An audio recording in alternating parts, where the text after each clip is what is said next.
اعوذ باللہ من الشیطان الرجیم بسم اللہ الرحمن الرحیم رب اشرح لی صدری ویسر لی امری واحلل عقدۃ من لسانی یفقہوا قولی۔ درس قرآن و تفسیر سیریز میں آج سورہ لہب کی تفسیر بیان کی جا رہی ہے۔ سورۃ لہب سورۃ نصر کے بعد آئی ہے، جس میں اللہ تعالیٰ نے نبی صلی اللہ علیہ وسلم اور ان کے ساتھ صحابہ کرام رضوان اللہ تعالیٰ اجمعین کی جماعت کو اپنی طرف سے نصرت اور فتح مکہ کے بعد فتح عالم کی بشارت اور خوشخبری دی تھی۔ یہ حضور صلی اللہ علیہ وسلم کے چچا ابو لہب کے بارے میں ہے۔ یہاں پہلا سوال یہ پیدا ہوتا ہے کہ یہ صورت یہاں پر کیوں درج کی گئی ہے۔ اس صورت کے زمانہ نزول کے بارے میں تقریباً سب کا اتفاق ہے کہ یہ مکہ میں نازل ہوئی، لیکن مکہ میں یہ کس وقت نازل ہوئی اور اس پر لوگوں کی مختلف کیا رائے ہیں۔ تو اس میں لوگوں نے کہا کہ بعض نے کہا کہ جب حضور صلی اللہ علیہ وسلم نے کوہ صفا پر کھڑے ہو کر پہلی دفعہ قریش کو برملا اعلانیہ اپنی دعوت کی طرف پکارا تو سارے قریش کے قبیلے آپ صلی اللہ علیہ وسلم کے چاروں طرف جمع ہو گئے اور آپ صلی اللہ علیہ وسلم نے دعوت پیش کی۔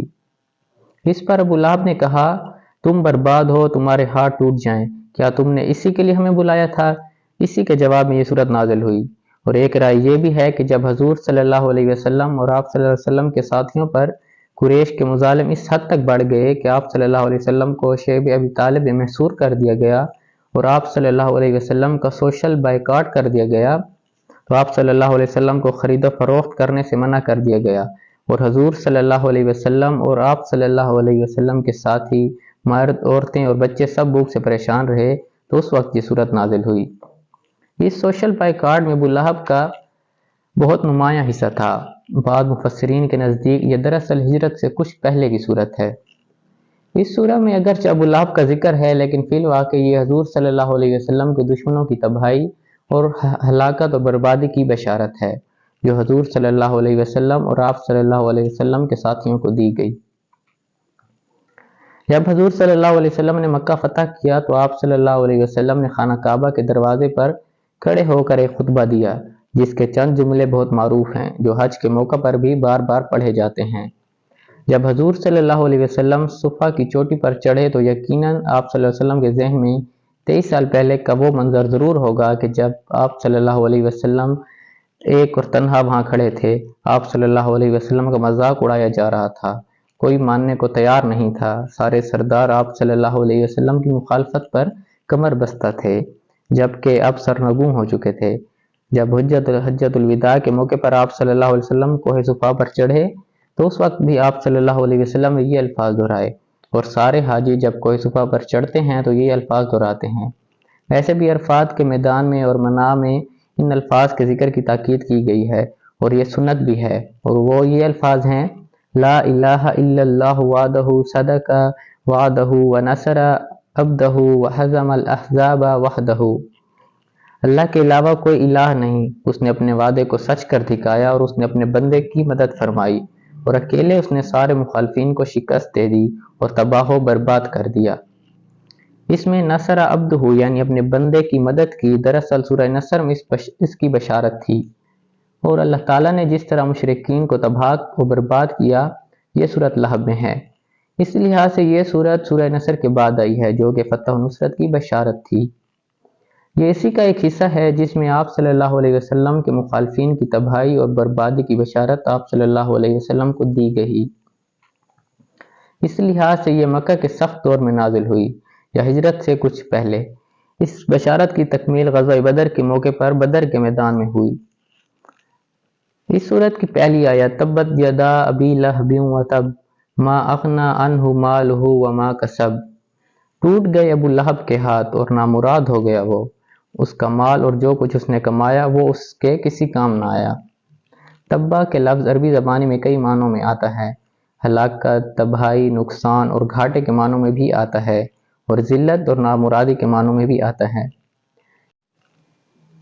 اس آیت کا جو دوسرا ٹکڑا ہے کہ اس کے ہاتھ ہی نہیں بلکہ وہ خود بھی تباہ و برباد ہو گیا، گویا وہ خود بھی ٹوٹ گیا، نقصان اور گھاٹے میں پڑا، ذلیل و رسوا ہوا اور بالآخر ہلاک ہو گیا۔